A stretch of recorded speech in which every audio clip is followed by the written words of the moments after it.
I always say it. Me and Money always say it when we leave the booth.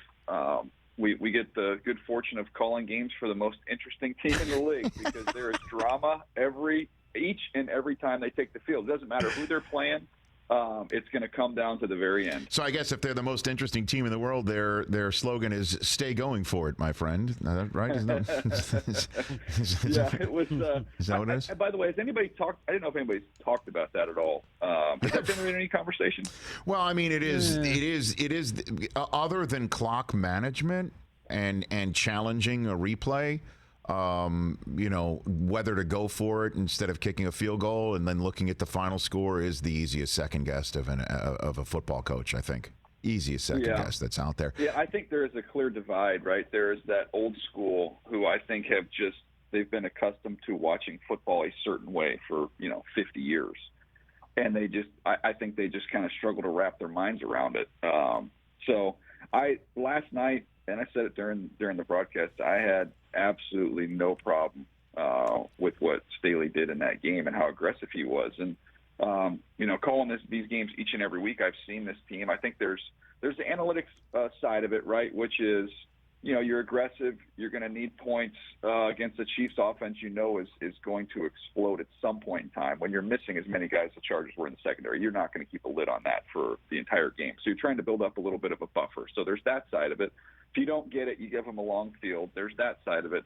But to me, watching them every week, Rich, like there's teams that require a certain kind of mindset to play their best football. And when they played the Minnesota Vikings in that game, they went the conservative approach and they punted at the 45 or the 50 on a fourth down, and they didn't really play aggressive. And all the talk was, they're not pushing the ball down the field. What happened to the Chargers? And they got outside of themselves. And I think you never want to lose a football game, but you feel a lot better walking out of the stadium losing, knowing you kind of did it the way you play and your brand of football and your style. And I think that the players embrace that as well. No, I know that's 9 points, though. But knowing the Chargers, though, you can't guarantee that all 9 would have been put on the board, right? I mean, it's just, I'll just walk you through it the way I started the show.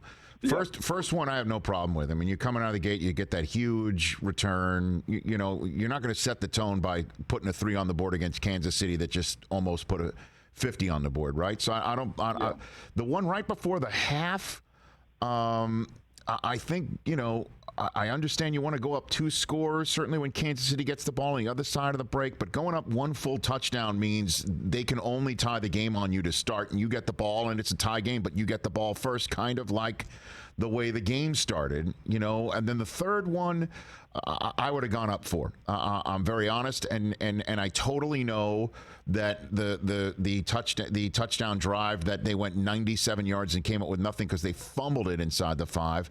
They did successfully go for it on fourth down to set up that drive inside the 5. Though I would have taken the points there. There's just no two ways about it. I would have gone and gotten those 3 there. The first one I don't have a problem with, so I'll put that on the floor to you, Daniel. Yeah, the only one that I'd be okay with taking the criticism on would be the one right before the half, because there's no benefit of backing them up. It's like the half's over. So if you don't get it, it's not like they're gonna get the ball inside the 5. You figure you get to stop and get the ball right back, which I think factors into a lot of these decisions, is forcing this Kansas City Chiefs offense to have to go the long way. So that one I can understand. And saying that, Keenan Allen is wide open. And if he gets that ball up and over the top of Sorensen, Keenan Allen could have caught it like a punt. So they had good play calls on these fourth downs. They had guys open, and you had some drops, and you had, Sorensen made a nice play there, but Keenan was wide open behind him. So then, Rich, I just kind of, I think it's easy to look at these in a vacuum, but when, again, you're watching this team all year long, 4th and 9 in the first meeting against Kansas City, 4th and 9 at the 35-yard line, which is you would think is a good time to attempt a field goal to try and take the lead in a tie ball game late in the fourth quarter. They went for it because they knew they didn't want Patrick Mahomes with the ball in his hands, right, chasing 3 points. It's too easy for him. So they went for it. They got it. They won that game. They go 3 of 3 on fourth downs against Cleveland and win a shootout. They play against Cincinnati just 2 weeks ago on their opening drive. Same exact thing as we had last night. They have a 4th and goal at the 4. They go for it. He throws a touchdown to Keenan Allen, and they jump on Cincinnati early in that game. So, I mean, look, you can look back on them and say, save points. I don't know how you play against Kansas City Chiefs, even knowing that this offense isn't quite what it's been. I have that image in my mind of the San Francisco 49ers bludgeoning and beating the tar out of that team for 3 quarters.